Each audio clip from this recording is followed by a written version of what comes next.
Je suis Lilian Baël, une femme au destin aussi fascinant que controversé, ayant vécu aux côtés d'un roi dans une époque troublée. Mon histoire commence dans une Belgique d'avant-guerre, où je suis née le 28 novembre 1916 à Londres, au sein d'une famille bourgeoise flamande. Mon père, Henri Baël, était ministre, un homme influent qui m'inculqua des valeurs de rigueur et de devoir. Mais je n'aurais jamais imaginé que ma vie basculerait à ce point. En 1934, le roi Albert Ier perdit tragiquement la vie, et son fils, Léopold III, monta sur le trône. Je ne le connaissais pas encore, mais cet événement allait façonner mon futur. La Belgique entra dans une période d'incertitude politique et internationale. Pendant ce temps, je poursuivais mes études et cultivais ma passion pour le sport et les arts.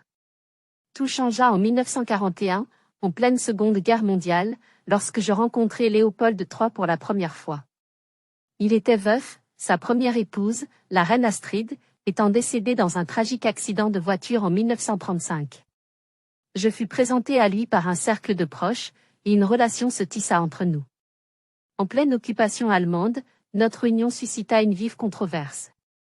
En décembre 1941, dans la plus grande discrétion, je devins son épouse morganatique, ce qui signifiait que je n'étais pas reconnue comme reine. Être aux côtés de Léopold dans ces années sombres fut une épreuve. Nous étions prisonniers des Allemands, retenus au château de Laeken. Malgré les contraintes, j'étais déterminée à soutenir mon mari et à élever nos enfants dans la dignité. Cependant, la fin de la guerre ne signa pas la fin de nos tourments.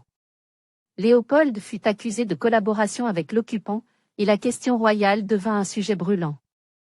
Notre famille fut exilée en Suisse en 1945, et la Belgique était divisée entre ses partisans et ses détracteurs. Dans cet exil, je pris conscience de mon rôle non seulement en tant qu'épouse, mais aussi en tant que mère et conseillère. J'étais souvent dépeinte comme une figure froide, manipulatrice, mais la réalité était bien plus complexe. Je devais concilier mes devoirs envers ma famille et mes convictions personnelles. En 1950, après un référendum controversé, Léopold revint en Belgique, mais les tensions étaient telles qu'il dut abdiquer en faveur de notre fils Baudouin en 1951. Ce fut un moment à la fois amer et libérateur. Je compris que notre histoire resterait marquée par des incompréhensions, mais j'avais accompli mon rôle, celui d'une femme ayant tenté de protéger son foyer et d'épauler un roi en des temps difficiles. Aujourd'hui, je reste fière de ce que nous avons traversé ensemble. Mon récit, bien que critiqué, est celui d'une femme qui a aimé et qui s'est battue pour ses convictions. Mon amour pour Léopold, ma famille et mon pays a toujours été mon fil conducteur, même lorsque les vents de l'histoire semblaient vouloir me faire vaciller.